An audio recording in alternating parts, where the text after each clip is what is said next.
Unos jóvenes rebeldes tienen ganas de causar problemas, salen de noche con las caras pintadas de negro para que nadie los vea. Sin ninguna razón, estos rebeldes comienzan a talar árboles y luego encuentran una madriguera de conejos y toman uno o dos porque les da la gana. Llevan las cosas un paso más allá cuando llegan al pueblo y allí roban a un hombre y se llevan un reloj con un valor de $40 actuales. Lo último que hacen en esta ola de crímenes es destrozar un estanque de peces. Los adolescentes luego cuelgan sus guantes y dan por terminada la noche, solo para ser arrestados a la mañana siguiente mientras comen su papilla. ¿Puedes adivinar cuántos delitos capitales cometieron esa noche? Respuesta: muchos. A finales del siglo XVII había cerca de 50 delitos en Inglaterra que eran punibles con la muerte, pero hacia el final del siglo XVIII ese número aumentó a 220. Uno de los delitos que cometieron esos chicos y que podía enviarlos a la horca fue pintarse la cara de negro con la intención de cometer un delito. El betún es para zapatos, no para caras. También podían ser ahorcados por talar árboles, robar un conejo, robar algo que valía unos 5 chelines, $40 de hoy, y también por la destrucción del estanque de peces. Sin duda estarás de acuerdo que algunas de estas ofensas no son delitos mayores, pero los ingleses inventaron estas medidas estrictas porque pensaron que evitarían que ocurrieran delitos en general. Las personas decían en ese entonces que no había otro país en el planeta donde tantos crímenes fueran castigados con la muerte. Ser adolescente en ese entonces era arriesgado, por decirlo menos, si eras del tipo que rompía las reglas de vez en cuando.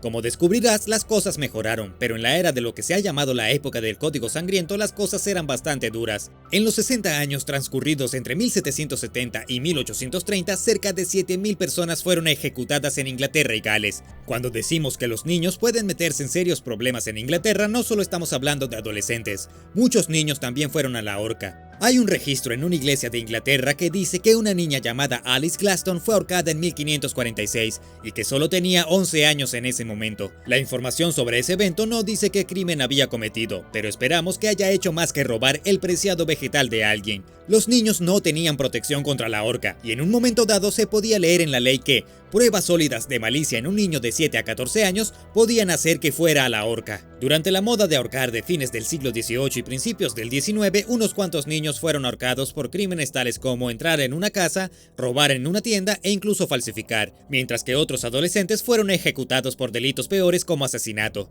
Ahora echemos un vistazo a cuándo comenzó el ahorcamiento, cuándo salió desastrosamente mal y cómo terminó. Bueno, en su mayoría. Te sorprenderá saber que este castigo todavía existe en algunos lugares. Colgar como ejecución no era exactamente una ciencia cuando apareció por primera vez. Hay evidencia de ahorcamiento en la ley romana, y puedes ver que también sucedió en la antigua Grecia. También puedes leer que a menudo era la forma habitual de pena capital ya en el siglo V en Inglaterra. Hay una historia de ahorcamiento como forma de pena capital en todo el mundo, por lo que es mejor si nos concentramos en un solo lugar. Inglaterra parece ser el lugar para comenzar, porque esos chicos perfeccionaron el procedimiento. Cuando llegó el siglo XII, el ahorcamiento era la forma de ejecución número 1 en Inglaterra.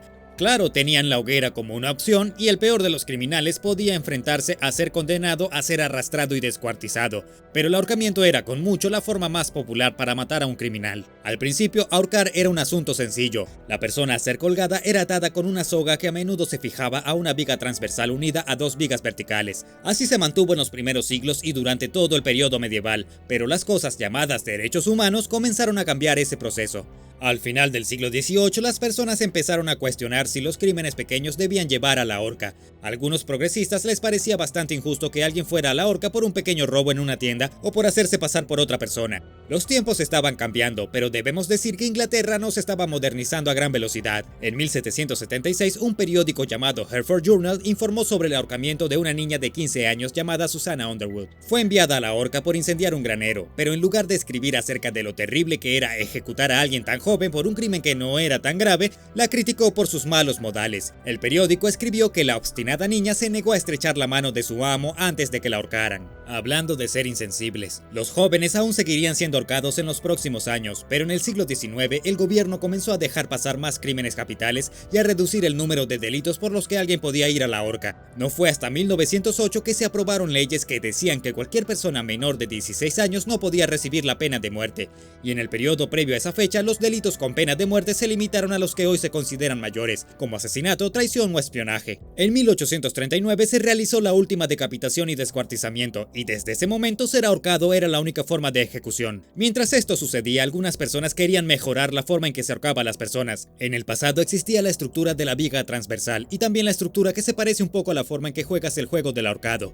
pero conforme avanzaba el siglo XIX empezó a ser visto como un método anticuado. Las personas ahorcadas de esta manera también podían haber sido encadenadas, pero el gobierno británico abolió esto casi al mismo tiempo que la gente se preguntaba cómo colgar a una persona con un poco más de humanidad, si es que es posible. El estilo de colgar que se usó se llamaba caída corta y era lo más básico cuando se trata de colgar. Todos han escuchado la expresión patear el cubo y en eso consistía una caída corta. La persona se paraba en una pequeña plataforma, su cabeza era atada con una soga y esa plataforma era removida de debajo de sus pies. ¡Auch! Era doloroso y la muerte no era rápida. Afortunadamente a algunas personas de buen corazón se les ocurrieron mejores formas de colgar a alguien. Fue un científico irlandés llamado Samuel Houghton a quien se le ocurrió una mejor manera, y en 1866 se publicó su artículo titulado Sobre el ahorcamiento considerado desde un punto de vista mecánico y fisiológico. Este sujeto pasaría a formar parte del Comité de Sentencias Capitales e ideó una forma en la que una persona moriría rápido por romperse el cuello, no por estrangulamiento. Calculó que una caída de entre 1,2 y 1,8 metros debía ser suficiente y la persona moriría rápidamente. Sin embargo, no siempre funcionaba, por lo que el Ministerio del Interior británico buscó una manera de hacer que la caída fuera más efectiva.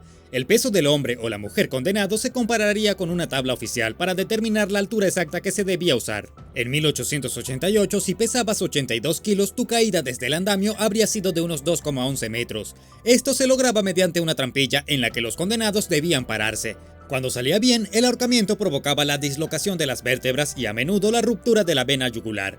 Cuando salía mal, como cuando la caída era excesiva, la cabeza de la persona se salía, y eso no era lo que la gente quería ver. La ejecución fue un espectáculo público después de todo, y esto sucedió muchas veces, como en un caso famoso en 1901 que involucró al forajido estadounidense Tom Edward Ketchum. Su cuerda era demasiado larga y quedó decapitado. A veces el artilugio no funcionaba en absoluto, siendo el caso más famoso el del llamado hombre al que no podían colgar. Intentaron 3 veces colgar a John Babacum Lee, y en todas las ocasiones fracasaron. La trampilla simplemente no se abría, así que después de 3 extenuantes intentos simplemente se rindieron. Ya había sufrido suficiente. Fue encarcelado tras eso, y unos años más tarde fue puesto en libertad. En esta época muchos países estaban trabajando en su técnica, porque un criminal sin cabeza no se veía bien. En 1930, una mujer llamada Eva Dugan fue ahorcada en Arizona, y ese fue un día oscuro para todos los involucrados. La ciencia no funcionó para Eva y fue decapitada. Quizás incluso peor es el hecho de que su cabeza giró en dirección a los espectadores cercanos. Al ver eso, 2 mujeres y 3 hombres se desmayaron. La ciencia resultó difícil y los ahorcamientos salieron mal una y otra vez. En Canadá, en 1919, un hombre llamado Antonio Sprocage fue ahorcado y pasó 1 hora y 11 minutos antes de que finalmente falleciera, y los cirujanos presentes declararan al hombre muerto. El verdugo británico Albert Pierrepoint colgó a cientos de personas en la primera mitad del siglo XX y era muy serio en su trabajo. A veces todo el proceso de ahorcamiento, desde el hombre que abandona su celda hasta el hecho de ser colgado, se completaba en cuestión de segundos. Cuanto más rápido era, menos angustia se causaba a los condenados, o al menos esa era la teoría. Para Pierrepoint era de gran importancia darle a la persona condenada cierto grado de dignidad y desde luego no estropear el trabajo y causarle sufrimiento. Después de su retiro, Pierrepoint declaró que no estaba seguro de que la pena de muerte funcionara, y dijo: "Se dice que ahorcar es un método disuasorio. No puedo estar de acuerdo. Ha habido asesinatos desde el principio de los tiempos y seguiremos buscando disuadir hasta el fin de los tiempos". Dijo que no estaba seguro de haber podido evitar que alguien asesinara. Como era de esperar, Pierrepoint recibió muchas críticas por esto. Su asistente de mucho tiempo no estaba de acuerdo y dijo: "No puedo creerlo. Cuando has ahorcado a más de 680 personas, descubrir que no crees que el castigo capital logra algo es un infierno. Si piensas que colgar criminales es correcto y crees ser el hombre adecuado para el trabajo y poder causar la menor cantidad de angustia y dolor, entonces deberías postularte al trabajo". Las 2 últimas personas ahorcadas en el Reino Unido fueron una pareja llamada Wayne Evans y Peter Allen en 1964. Habían matado a un hombre y se habían llevado dinero en efectivo que ascendía a un gran total de unos $13. Las cosas salieron de acuerdo al plan en la ejecución y el asistente del verdugo lo llamó una ejecución corriente. El ahorcamiento luego desapareció de la mayoría de los países del mundo. El último ahorcamiento público en los Estados Unidos ocurrió en 1936, aunque algunos estados tuvieron ahorcar en su lista de métodos de ejecución durante bastante tiempo.